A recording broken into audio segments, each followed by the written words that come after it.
James, it seemed like as the game wore on that your defense was getting worn out. Can you talk about that last stand at the end, what it took for your defense to come up with that stop under the circumstances?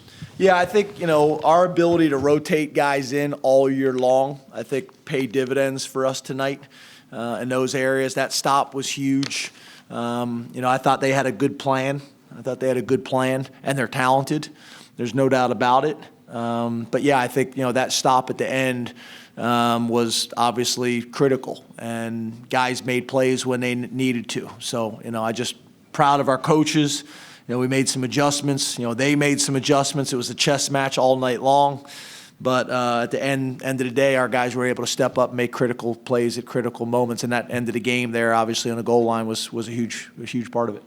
Coach, on that third down that kind of iced the game, in the huddle after Michigan calls a timeout, is KJ saying, give me the ball, or is that a combination of we got to get the ball in our playmaker's hand? No, we just thought we needed to, instead of just hand the ball off, with them overloading the box right there, we needed to go, one of our read plays where Sean has an opportunity to keep it or KJ can get it on the perimeter. We didn't feel like we were going to be able to just line up with their overloaded box like that and just hand the ball off again, although we had some success doing that. Now, that's what makes this defense, not just in that situation, but throughout the entire game, so difficult. He's been one of the better defensive coordinators in the country for a long time. He used to drive me fits when he was the defense coordinator at Maryland. I was the offensive coordinator. We go way back. And, it really comes down to explosive plays against that defense. You got to hit explosive plays. He's gonna overload you in the box and put his DBs on islands, and you got to win. And we missed some tonight, but we won enough of them. And I think that was really the difference in the game. Hey, James, congratulations on the win. Thank you. Curious with Noah Cain. You spoke Tuesday about him being a guy you're going to use to close out games. Today, we did not see him necessarily in that fashion in the fourth quarter until that last possession. What was the motivation to use other running backs? I know you're a fan of all four, but why not Noah Cain? Yeah, again, I think Noah moved up. I think he was the second back in. I think he did have opportunities late in the game, but again, we feel really good. Ricky Slade had a good night tonight. Again, we feel like we got four guys that we have a lot of confidence in and are doing really good things. And that's that team's difficult to run the ball against. But again, it's no different than really what I've been telling you guys, from the beginning of the year with our running back situation. James, going off of KJ again, has he done anything to this point that's surprised you with the 2 touchdowns? And on game day today, you said 10 to 12 touches is kind of the number. Has that always been the number for him this season? Or because I think it's the first you've said it publicly. Yeah. I think I've said it before, but yeah, we'd like to get the ball in his hands as much as possible. I think 10 to 12 is a good number. A lot of different ways to do that. That's on offense. That's special teams. A lot of different ways. The one thing that probably surprised me tonight is him turning into a power back at the end of the game there, lowering his shoulder and hammering the thing up in there. Didn't really expect that, all 137 pounds of him or whatever he is.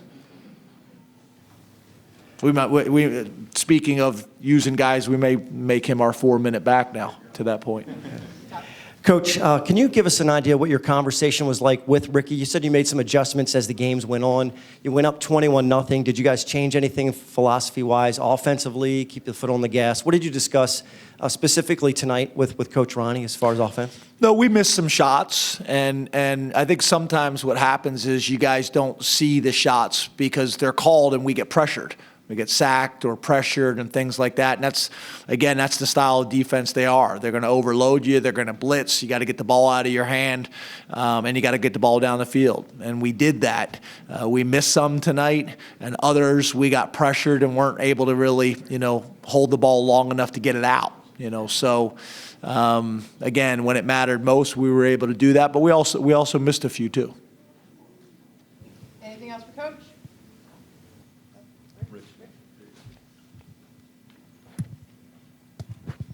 James, another game that Sean Clifford does not turn the ball over.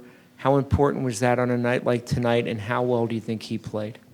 Yeah, I think the best thing we're doing right now offensively is protecting the football. We're getting turnovers on defense, not a bunch of them, but we're getting enough of them.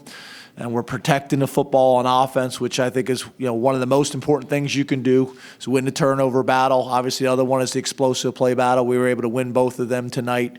That was big. There's no doubt about it. That was huge. But he's really doing some nice things. But that's probably the thing that jumps out to me the most in my mind is how we're protecting the football at the running back position, how we're protecting the ball in terms of when we receive the ball as receivers, and then our quarterback in the pocket, and also with our protection. It's all those things. So very, very pleased with that. We had an opportunity there at the end of the half, the 2-minute situation, which we've been very good at. I should have called the timeout on third down. I thought we got the first down on the far sideline, didn't want to burn a timeout after a bunch of time had already run off the clock. But I should have called it there. On the fourth down, my offensive coordinator background and my aggressive offensive background, I called on fourth down because I was thinking about going for it. And then obviously that wasn't the right thing to do because we got one of the best defenses in the country. Let's punt the ball and make them earn it. So we could have managed that better. I could have managed that better. There's no doubt about it. So. Yeah, James. It seemed like we've talked a ton about the pass rush this season. They've had huge games, and then they've had games like tonight. Can you point to a difference in what's going on in the game and to why there are games where there's only one sack and maybe struggle to get home sometimes? Well, I guess I wouldn't necessarily describe it that way. We've gotten better as the year has gone on. I think we were leading the nation in sacks. Pretty good. It's hard to sit here and answer a question that says, there's games that we disappear. We gradually have gotten better as the year's gone on. They did a great job tonight. There's no doubt about it. But for me to sit here and tell you right now why, I'm not sure. We're gonna have to watch the tape. Obviously, we weren't able to get to their quarterback. We got to be better there. But it's hard. It's hard to be critical when you're leading the nation in sacks. James, we've seen Blake with some of those rugby-style punts this year, and then we kind of saw him go back to his normal style. I guess what's maybe the thought process behind some of those? And he had back-to-back 60-yarders the last 2 weeks. I guess why do you guys maybe change that at certain points? Well, when they're teeing off, when they are teeing off on the three guys that you have in the back, however you want to describe the wall, the wedge, whatever it is, you can't allow them to just tee off on those guys. You're going to put yourself in jeopardy of getting a punt blocked, and you're also putting those guys at risk. They're just standing there with guys running 10-yard full sprints at them. So you got to change the pocket up. You got to give them different looks so they just can't tee off on your protections and tee off on your personnel. And when you're running a spread punt, that's part of it. And we need to do a great job there, and he needs to embrace it. It's all of it. Thank you, Coach. Thank you.